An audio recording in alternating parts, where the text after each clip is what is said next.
way I create and manage gems has evolved over the years. I showed you back in episode 135 how you can create a gem using the Echo Gem. And then about a year later, I covered creating gems through Jeweler in episode 183.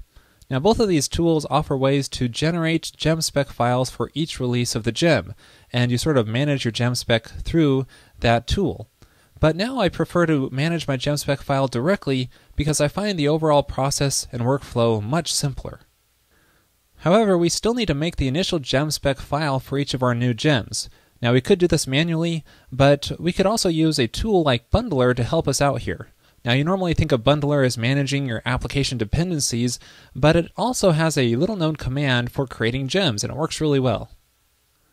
And that command is called gem, so we could just run the bundle gem command and then just the name of the gem we want to create. So let's make a gem called lorem, which will create some lorem ipsum text. So you can see that command generated several files for us, and it also initialized a Git repository in that directory. So this assumes you're using Git, and I'll show you why in a minute. I'm going to walk you through several of what these files are doing, so let's start in the gem spec file, because that's really the heart of your gem. And this is what that generated gem spec file looks like. You can see right off the bat that it's designed to be edited directly based off of these to-do items here. So you really just have to fill in these to-do items, and then you've got a working gem spec file. Now one really interesting thing here are these file attributes, and notice that each of these are going to be determined at runtime based off of the git ls command. So this is going to use Git to determine the files to be included inside your gem. Now the nice thing about this is that it's going to automatically inherit the behavior of your git ignore file. So it's not going to include temporary files and other things you don't want in your Git repository, and therefore likely don't want inside your gem. And for the most part, these defaults will work for most gems, but you can always edit them if you need a little bit different behavior. Another thing to note in here is how it's determining the version. Notice it's using the lorem version constant, and it's loading that version file up here. And if you check in the lib directory, you can see there's a lorem directory here, and that's the version file which it loads, and that just sets that version constant. So when it comes time to update to a new version in this gem, you just change this value and then republish your gem. And notice we also have this lorem file which was generated, and this is the file which will be loaded when people require your gem. So it's always good to have a file which is the same name as your gem. And notice in here you could just customize the behavior you want, put any code you want in here, or you can add other files to the lib directory and include them inside of here. But let's just add some simple behavior for this lorem gem. So here I'll just make a simple self method called ipsum and just return some lorem ipsum text inside of here.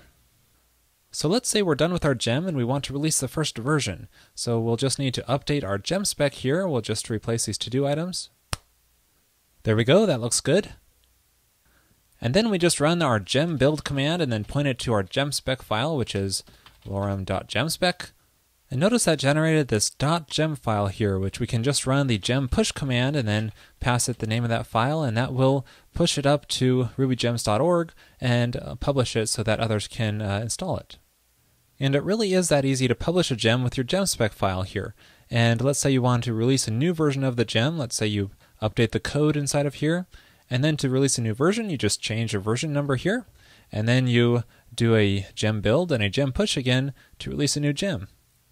Overall, this is a really simple and easy solution.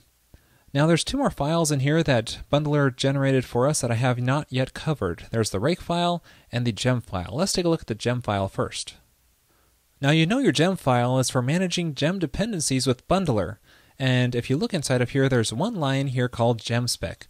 And what this will do is it will look inside of your gemspec for dependencies for your gem and load those through Bundler. And overall, you basically don't have to worry about managing this gem file directly. It's best to manage your dependencies inside the gemspec file because Bundler will automatically load those dependencies through your gem file here because of this gemspec line. For example, let's say we want to use rspec for testing this gem.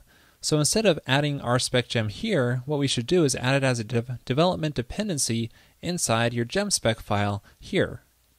Now, if you aren't familiar with managing your gemspec file, I recommend you check out the documentation here, which I'll link to in the show notes. And you can see there's various methods which you can call inside your gemspec for setting various attributes. And if we take a look down here, you can notice that there's one for development dependencies, and this is what we want to add for RSpec. So back inside our gem spec, let's just add a call to add development dependency and then call RSpec inside of here. And because that is referenced through the gem file, you can just run the bundle command to ensure that you have all of the dependencies installed for using your gem. And this is really nice because if you're publishing this gem and having other developers contribute to it, you just have to instruct them in the README, run the bundle command, and you'll get in your environment and all of your dependencies set up with just that one command. So that's what the gem file is for, but what about the rake file? Why does Bundler generate that file? Well, if we take a look at it, you can see it just basically adds some gem helper tasks from Bundler. And we can take a look at those tasks by just running rake-t. And notice it just has 3 tasks in here. Pretty simple. I really like the simplicity of this gem setup. And basically these are just convenience tasks for doing common things such as building your gem and installing the gem. So that'll basically run the build command and the gem install command to install it on your local. And there's also the release command, which will tag this in the Git repository and push the gem to RubyGems. So basically a common workflow is to call rake install when you got your gem set up the way you want to install the gem on your local and test it out fully, and then just call rake release, and this will tag that release and then publish the gem to RubyGems. As you can see, Bundler is pretty nice for setting up a gem from scratch, but what if you have an existing gem which you would like to use this kind of workflow on? Well, it's easy to apply this technique to an existing gem by just copying over some of the files, such as the gem file, which has that gemspec command in it. There's the gemspec file, which of course you could just make it look like this with your own custom gem specific details, and your rake file if you want those rake tasks included that Bundler provides. So just add those files to any existing gem and you can use this workflow there as well. Overall, I find Bundler to be a really nice solution for creating and managing gems.